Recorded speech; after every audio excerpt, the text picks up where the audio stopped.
Assalamu alaikum warahmatullahi wabarakatuh. This is your teacher, Ms. Mariam Kaisa, and I am here to teach you mathematics in grade 8O. First of all, I would like every one of you to welcome in my class, and I hope that you'll enjoy learning mathematics together. So, first thing that I wanted to discuss with you in our lecture today is an example from my house.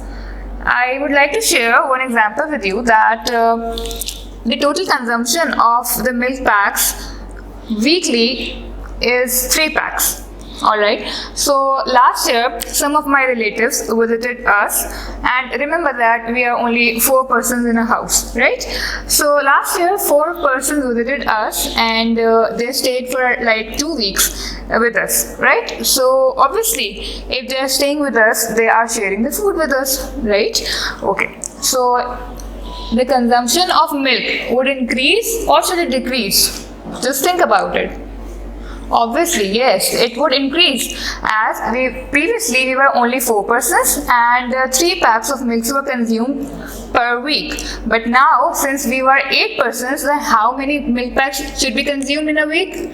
As the number of people have been doubled, so the number of milk packs should also be gets doubled, right? So actually, when we the milk packs, the total number of milk packs increased from number 3 to the number 6. So you can say that if I am increasing the number of people, the number of milk packs is increasing as well.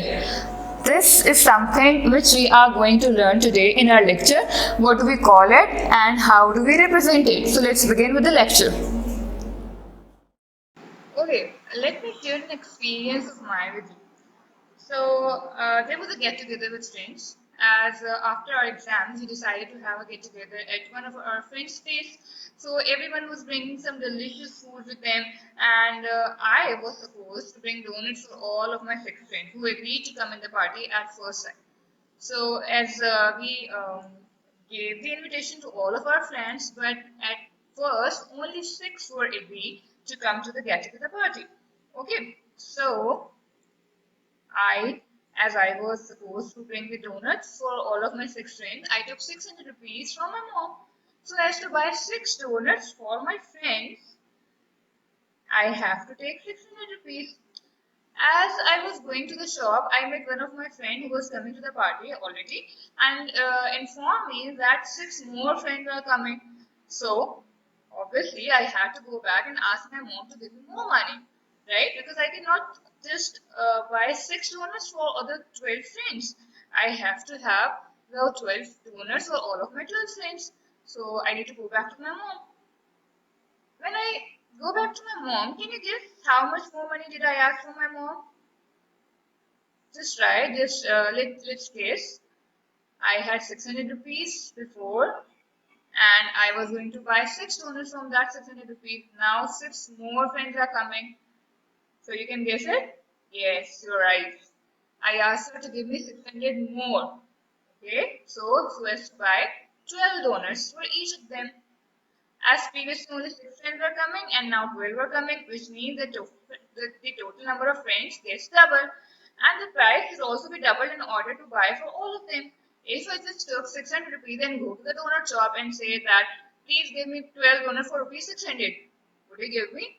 No, he will not at all. So I have to go back to my mom and I ask her to please give me more 600 rupees. Alright, so you know what? This relation between the total number of donuts and total price was proportional. Do you know that what is this relation of proportional and all that? You can see that as the number of donuts were doubled, the price got doubled. And as you can say that our proportional relationship is one in which two quantities vary directly with each other. You can see that when I increase the total number of donuts, the total price of donuts gets increased too. For suppose if I just decrease the total number of donuts, the price would still remain the same? No, it will not remain the same. As the total number of donuts have decreased, the price should also have decreased. This relationship is actually called as a proportional relationship. And in mathematics, we call it a direct proportional. Alright, what do we call it? We call it a direct proportional. That means that two quantities are directly in relation with each other. If I increase one quantity, the other would get increased. If I decrease one quantity, the other would get decreased. Alright, so this is called as the direct proportion. And this is the topic of chapter number 1, which is direct and inverse proportion. Alright, exercise 1 and onwards. Right? Okay, if I talk about the term direct proportion, it means that two quantities increase or decrease in the same ratio. Right? We have studied about the ratios as well. Proportion says that two ratios or fractions are equal. Alright? So suppose if I say 1 upon 3 is equal to 2 upon 6. Does it make sense? 1 over 3 is a fraction. 2 over 6 is also a fraction. Right? But if I simplify 2 over 6, it would give me the answer 1 over 3. Right? So this is actually the two same ratio. 1 over 3 and 2 over 6 are representing the same ratio. And this is actually what we call as a proportion. The term direct proportion means that two quantities increase or decrease in the same ratio. You can see from this table, I have made this table for number of donuts and total price. Over here you can see that number of donuts is 1, 2, 6 and 12. If the total price of one donut is 100, if I double the number of donuts from 1, the 1 plus 1 is 2. The prices also gets doubled. You can see over here the 100 plus 100 is 200. Alright. Okay. That means they are in direct proportion. Let's take another example. The total number of donuts is 2. If I triple it, that is 2 plus 2 plus 2. It will become 6. Right? You can say the total number of donuts becomes 6. This should also increase the total price by 3 times. If the number of donuts are increasing 3 times, the total price should also increase by 3 times. And you can clearly see from this that 200 is tripled to get this answer 600 if we have tripled the number of donuts. So you can see that these two quantities, that is number of donuts and total price, are in direct relationship with each other, and which we call as a direct proportion in mathematics. Okay, so relation between number of donuts and total price. As we discussed earlier, that the total cost increase as we increase the total donuts. If we want to just buy 3 donuts, that would surely decrease the total cost. We have discussed it earlier. So we can say that the total number of donuts and total price are in direct relation with each other. Increasing one would increase the other quantity, and decreasing one would decrease the other quantity. Okay, does it make sense? And we can write as the total number of donuts is directly proportional to the total price. This is the mathematical statement of the whole scenario. The total number of donuts is directly proportional to total price. Okay. If I donate total number of donuts as B and the total price as P, so I can write the statement which we discussed, that total number of donuts is directly proportional to total price as D is directly proportional to P.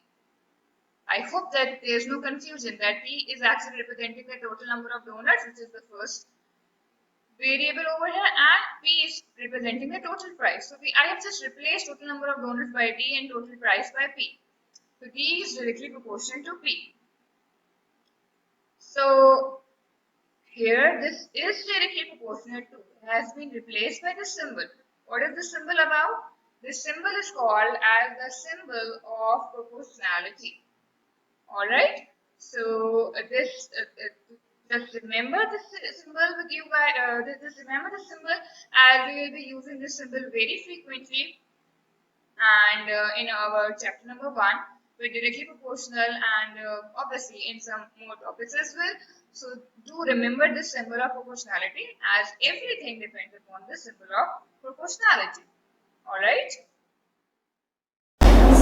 Alright, so far we have done with the examples of the direct proportion and what is actually the proportion, why do we call it directly proportional, and we have done with the symbol of proportion as well. So I would like every one of you to please come up with at least 2 examples of direct proportion in the real life, and we will discuss the examples in our next class. So till then, take care. Allah Hafiz.